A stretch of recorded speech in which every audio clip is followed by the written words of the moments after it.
13장 1절에서 제가 8절까지 읽도록 하겠습니다. 아모스의 아들 이사야가 바벨론에 대하여 받은 경고라.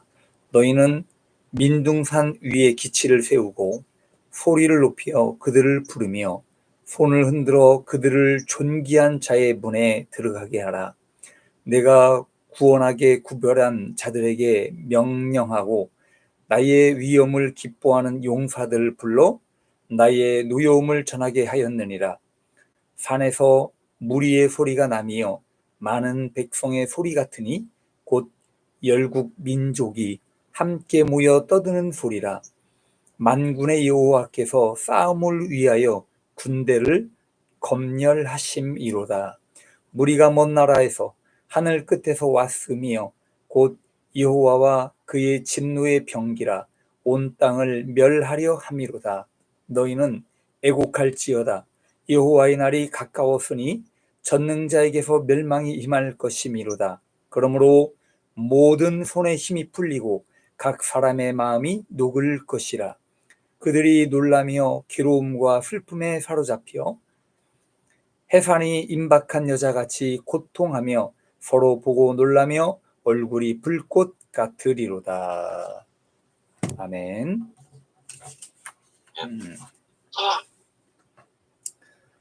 할렐루야. 주님의 은혜가 오늘도 여러분들에게 함께 하기를 바랍니다. 네, 그래요.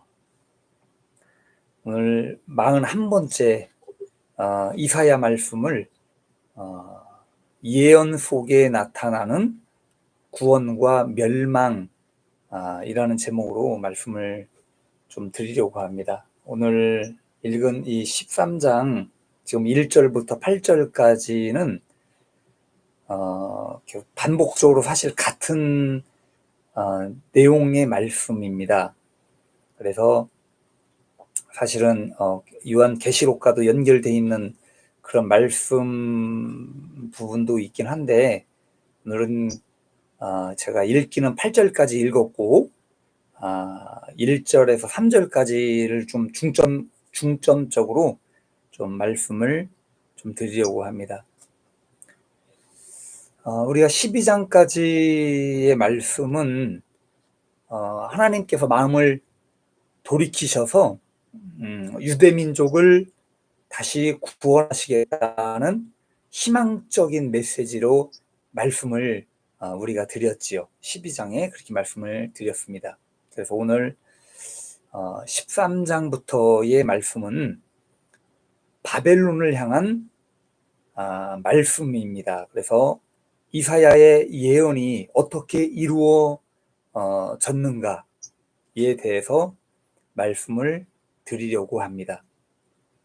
여러분, 성경의 역사를 보게 되면 반드시 이 상반되는 내용들, 상반되고 반복되는 패턴이 있다는 것을 여러분들이 볼 수 있게 됩니다. 한 나라가 구원을 받게 되면 상대 쪽의 또 다른 나라는 멸망을 당하게 돼요. 즉, 한 나라는 구원을 받고 한 나라는 멸망을 당하고를 계속적으로 반복되는 것을 우리가 볼 수 있게 됩니다. 여러분, 모세 때를 한번 생각해 봅시다. 모세 시대 때에 세계 최강의 나라는 애굽이었습니다. 그 세계 최강의 나라에서 종살이하던 이 이스라엘 민족을 하나님께서 해방시키실 때에 하나님은 모세라는 사람을 세우셨고 보내시게 되죠. 그리고 애굽이 순수하게 이스라엘 민족을 보내주지 않게 됩니다. 보내줄 리가 없지요, 순수하게. 자, 그런데 하나님께서 모든 재앙을 동원하셔요.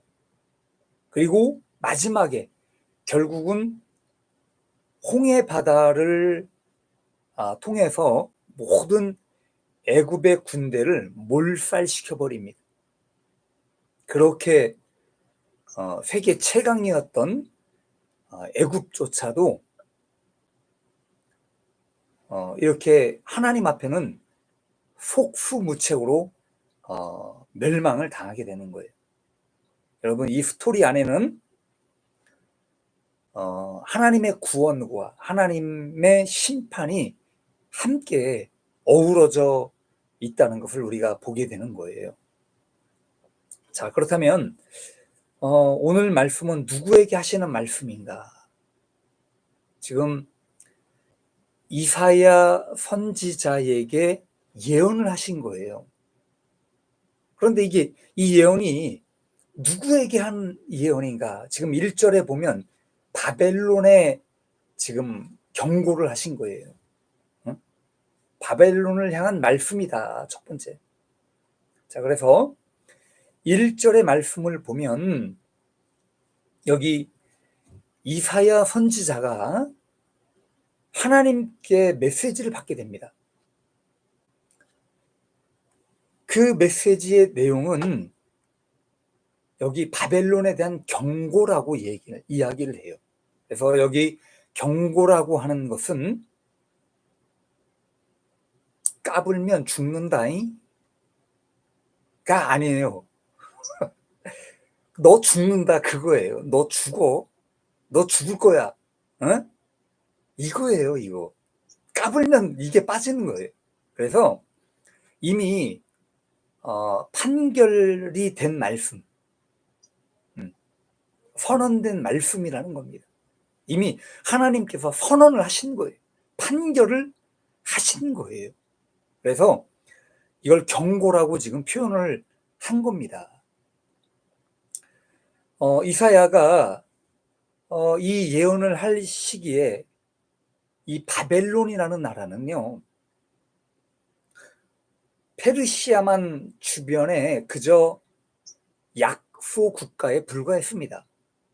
바벨론은 사실 창세기 때부터 나오지요. 바벨론이라는 이름이 나옵니다. 그래서 아주 오래도록 이 이름이 사실 이어져 오는데 실질적으로 제국으로 성장하기까지는 많은 시간이 걸려요. 그래서 아직 부흥하지 못한 나라, 아직 강대국의 그 반열에 올라오지 못한 나라로 이야기합니다. 자, 그런데 하나님께서 이미 먼 미래를 알고 계신 거예요. 100년, 200년 뒤에 일들이 어떻게 펼쳐질 것인가를 하나님께서 예언을 하시고 계시다는 겁니다. 자, 그래서 이 바벨론이라는 나라가 급부상을 합니다. 그리고 전 세계에 패권을 휘어잡는 그런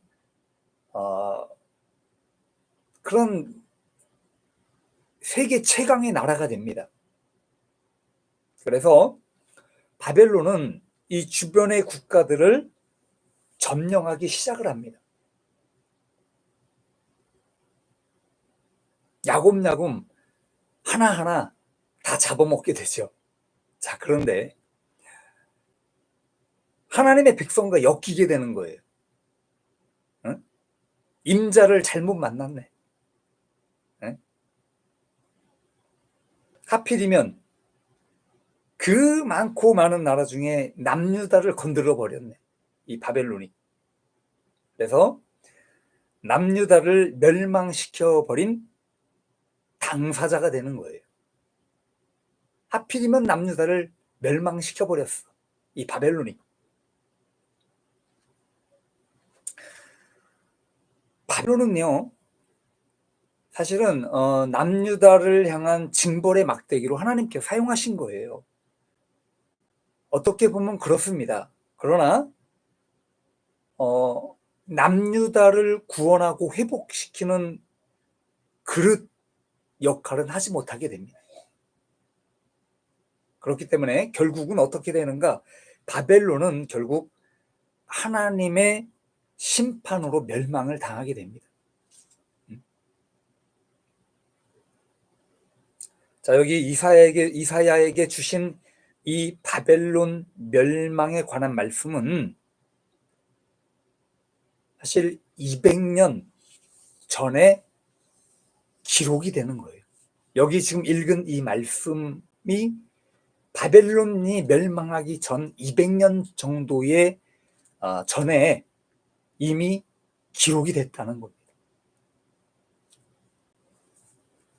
자, 그러면 이 세계 최강의 나라, 이 바벨론이 어떻게 멸망하는가?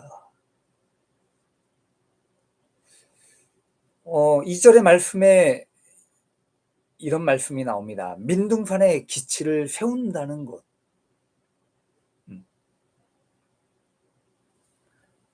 민둥산 위에 기치를 세우고, 그래서 여기 민둥산에 기치를 세운다는 것은요, 바벨론을 공격하기 위해서 하나님께서 군대를 모집한다는 표현으로 지금 말씀을 하고 있다는 거예요.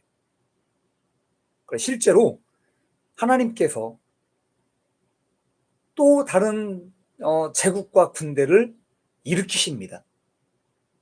그 많은 세월과 그 많은 시간 속에서 오로지 바벨론만이 강대국으로 자리 잡고 있던 것이 아니에요.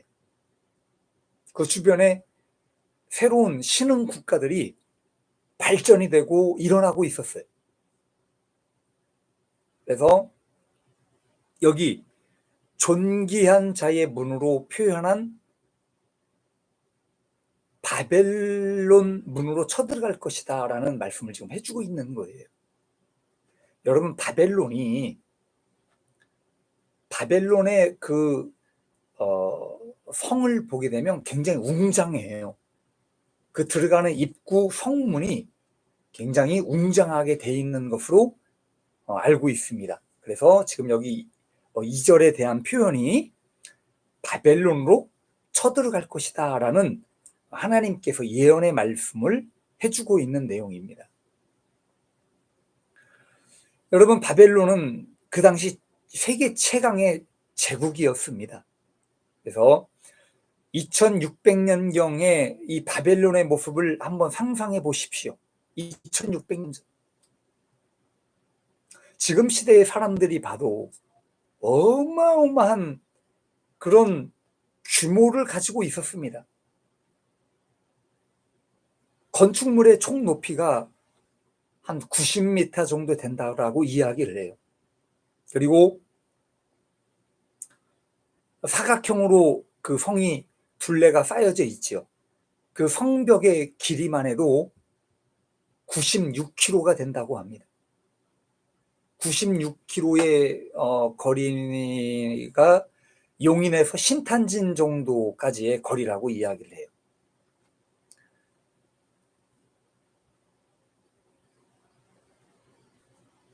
그래서 이렇게 비대하고 그리고 웅장하고 누가 봐도 완벽했던 성이 바로 바벨론이었다는 거죠.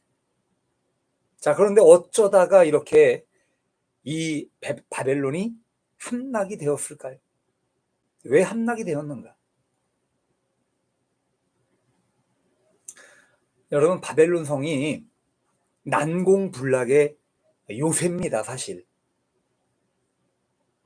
그 바벨론 성 앞에는, 성벽 앞에는 사실은 물을 가두어 놨어요. 아무도 쳐들어오지 못하도록 물을 가두어 놓고 물이 성을 둘러싸고 있는 그런 모습을 하고 있습니다.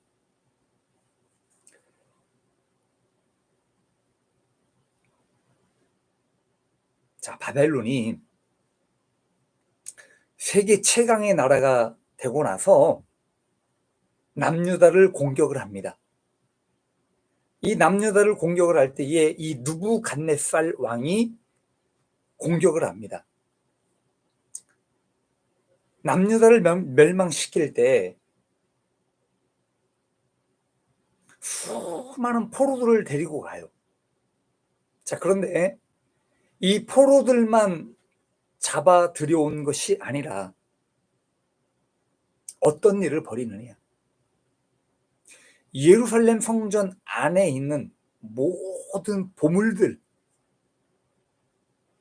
그리고 성전에서 사용하는 모든 기물들, 거기에는 금그릇, 은그릇, 놋그릇, 금촛대 등등 수많은 보물들이 있었습니다.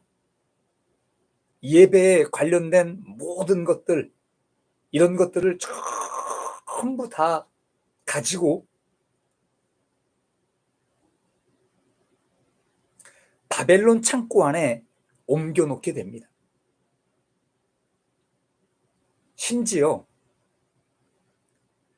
이 바벨론에서 가져간 물건들 중에 하나님의 말씀이 기록이 되어 있는 문서들, 그리고 이사야 선지자가 예언한 이 성경의 문서들까지도 전부 다 가지고 가요. 그래서 이 바벨론 창고 안에 전부 두게 됩니다. 그리고 오랜 시간이 흘렀겠죠. 이후에 느부갓네살 왕의 아들인 이 벨사살 왕이 벨사살이 왕이 됩니다. 다니엘서에 보면 이 벨사살 왕이 어느 날 잔치를 베풀게 됩니다. 귀족 1000명을 위해서 흥청망청 마시기 위해서 그 1000명에게 먹일 그릇. 근데 이 벨사살 왕이 또라이예요. 자기네 그릇을 가져다 마시는 것이 아니라 예루살렘 성전에서 가져온 이 그릇, 금그릇, 은그릇, 이런 성전의 기물로 사용했던 그 그릇을 가져와서 거기에 술을 따라 마시게 되는 거예요.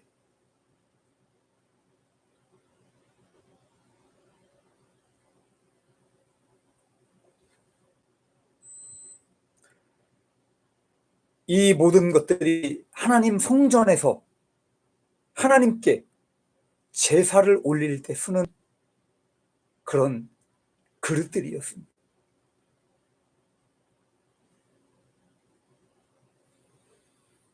그렇게 행동할 때에 왕궁 벽에 희한한 글자, 어떤 손이 나와 벽에 글씨를 쓰게 됩니다.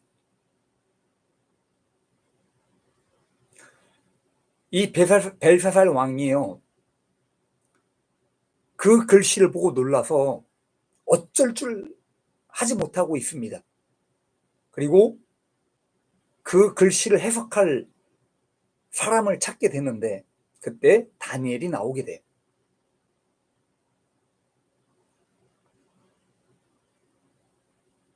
여기 오늘 3절에 이렇게 말씀을 하죠. 거룩하고 구별된 사람, 거룩하게 구별된 자들에게. 그래서 하나님께서 그 와중에도 하나님께서 선택한 사람들, 하나님께서 구별하여 세우신 사람들, 누구냐? 바로 다니엘과 같은 사람들 세우게 됩니다. 그리고 실제로 이 다니엘을 통해서 그 글씨를 해석을 하게 됩니다.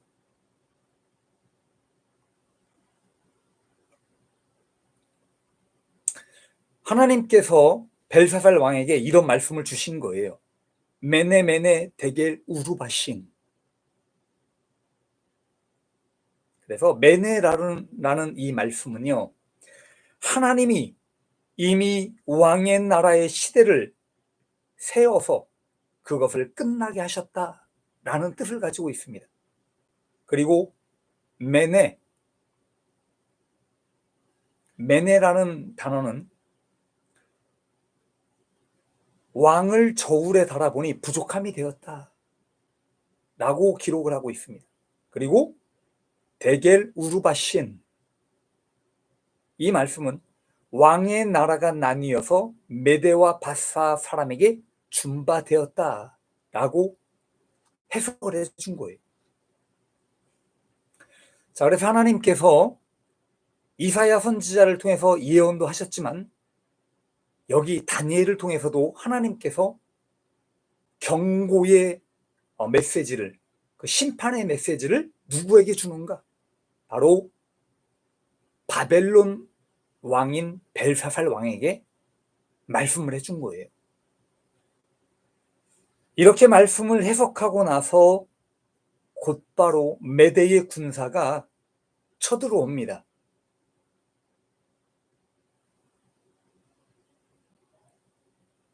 바깥에 있는 물을 막아버려요. 그리고 그 수로를 통해서 궁궐 안으로 쳐들어오게 됩니다.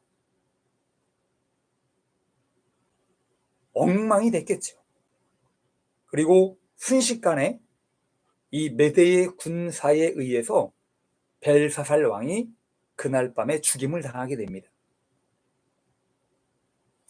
그리고 바벨론은 이사야의 예언처럼 메대 바사, 그리고 이 페르시아에 의해서 완전히 멸망을 당하게 됩니다. 자, 여러분, 제가 지금까지 말씀드린 것이 이 바벨론이 어떻게 멸망이 되는가를 아주 간략하게 여러분들에게 말씀을 드린 겁니다.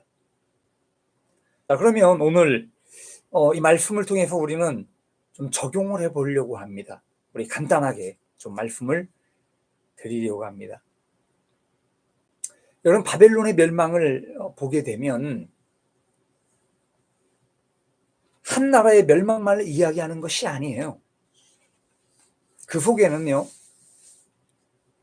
이 유대민족을 이끌어내시고자 하는 하나님의 구원의 역사가 들어있는 겁니다. 한 나라가 멸망하고 또 한 나라는 구원을 받게 되는 거예요. 그래서 이 안에는 멸망과 구원이 함께 어우러져 있는 거예요. 여러분, 오늘 이사야에게 주신 이 예언의 말씀을 그 시대 사람들에게만 끝나는 것이 아니라 우리가 오늘날 살아가는 이 시대에도 적용되는 말씀이다 라고 주님은 말씀을 하십니다.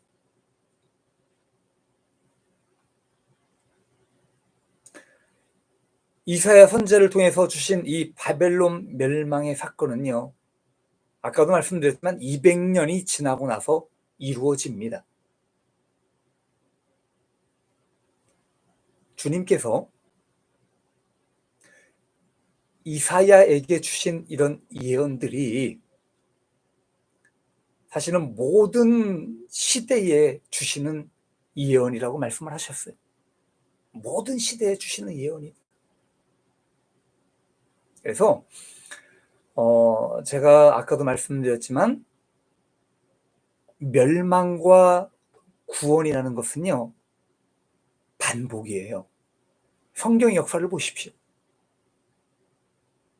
하나님께서 택한 민족을 구원하시기 위해서는 또 다른 제국이나 또 다른 민족이 멸망을 당하게 됩니다.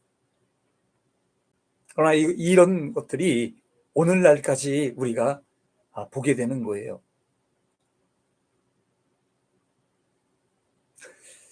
우리가 살고 있는 이 시대에 하나님께서 누군가에게 말씀을 하셨다면 그 말씀에 대해서 우리 얼마만큼 관심을 갖고 귀담아 듣고 살아갈 것인가?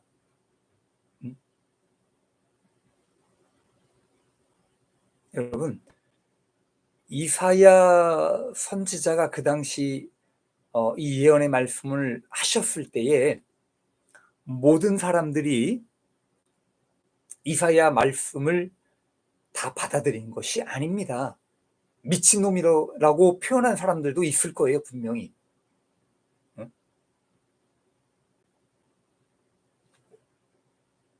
오늘날 우리가 한번 보십시오. 우리는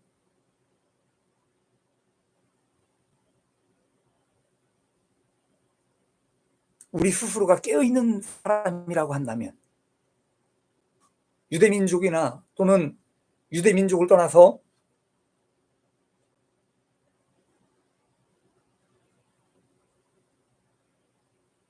우리가 살아가는 이 크리스찬들이, 하나님을 믿는 모든 크리스찬들이 하나님께서 어떤 말씀을 하셨을 때에 우리 어떤 반응을 가지고 있는가?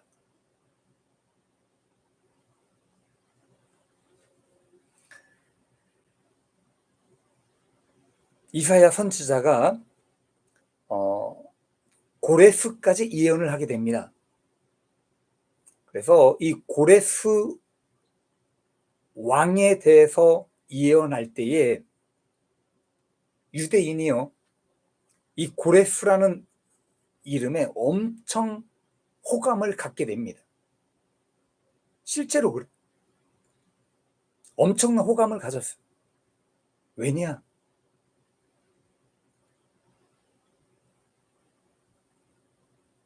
멸망당한 유대인에게 하나님께서 유대민족에게 호의를 베풀 왕으로 예언했기 때문입니다.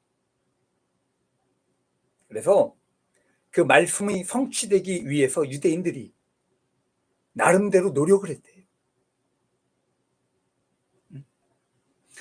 하나님께서 예언하신 그 구원을 성취하기 위해서 적극적으로 움직였다라고 이야기를 하십니다. 막연하게 그 예언이 이루어질 것만을 기다린 것이 아니라 그 고레스라는 이름이 들려올 때에 모든 자기들이 할 수 있는 역할들 적극적으로 했다라는 이야기예요. 여러분, 이 시대를 살아가는 때로는 이 주의 종들을 통해서 하나님께서 가르쳐 주시는 예언의 말씀을 듣게 됩니다. 그리고 종말에 관한 이야기를 듣게 됩니다.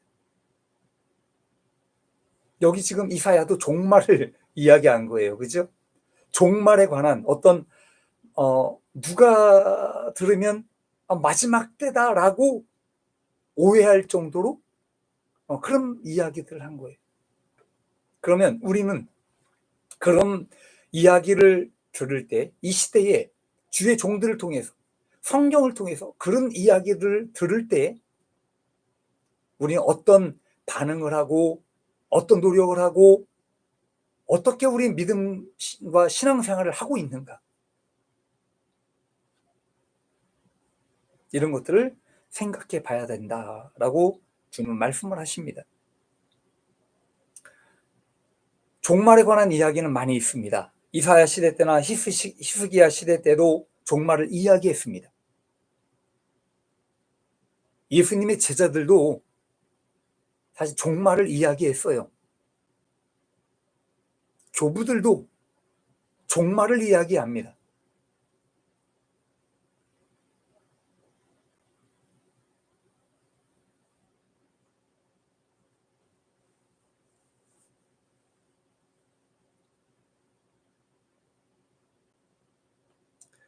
그리고 우리 크리스찬들,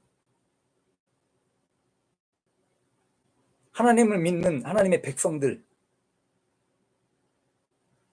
그런 종말에 관한 예언들을 들을 때에 우리는 기도하고 성경을 보고 그리고 항상 진리 안에 의롭고 바르게 살려고 노력을 합니다. 왜냐? 말씀을 하셨기 때문에 그런 거예요. 하나님께서 이 종말에 관한 말씀들을 하셨고 그것을 준비하라고 말씀하셨기 때문에 우리는 진리 안에 살아가려고 항상 노력하고 그 말씀 가운데 살아가기 위해 힘쓰는 겁니다. 자, 그래서 요즘에 보니까 유튜브 같은 채널을 통해서 많은 예언자들이 이야기하는 것을 보게 됩니다. 경제는 어떻게 될 것이고 나라는 어떻게 될 것이고 뭐 등등 많은 이야기들을 하는 것을 보게 됩니다. 그런 이야기들을 들을 때 그것이 다 맞거나 틀린 것으로 여기지 마시고 그저 마음에 담아 두십시오. 여러분들이 생각을 하십시오. 저건 잘못됐어. 저 말씀은 진짜 같아. 그러면 그렇게 얘기하지 마시고 그냥 여러분 생각을 하십시오. 담아두십시오. 이사야 선지자가 예언했던 것처럼 오늘 이사야가 말씀한 것처럼 이사야 말씀도 여러분 생각을 해보십시오. 그래서 하나님께서 하신 말씀이라면 반드시 이루어진다라는 것 여러분 오늘 말씀을 통해서 보게 됩니다. 그래서 여러분들이 그런 예언의 말씀을 통해서 가장 중요한 것이 뭐냐? 자기를 잘 준비하는 거예요. 하나님 앞에 내가 하나님 앞에 잘 살아야 돼요. 잘 준비하고 그렇게 살아가는 겁니다. 그래서 그렇게 준비하고 여러분들이 하나님 뜻 안에서 바르게 살아가다 보면 오늘 다니엘처럼 그런 잔치 가운데서 다니엘처럼 하나님께서 지혜롭게 여러분들을 세우시고 멸망 속에서도 구원을 받게 하신다는 겁니다. 여러분 이 시대에도 주님은 계속 말씀을 하고 계십니다. 사실은 계속 말씀을 하고 계신 거예요. 예언을 주고 계시다는 겁니다. 멸망과 구원을 주관하시는 하나님 앞에 우리는 구원으로 인도받는 삶이 될 수 있기를 바랍니다.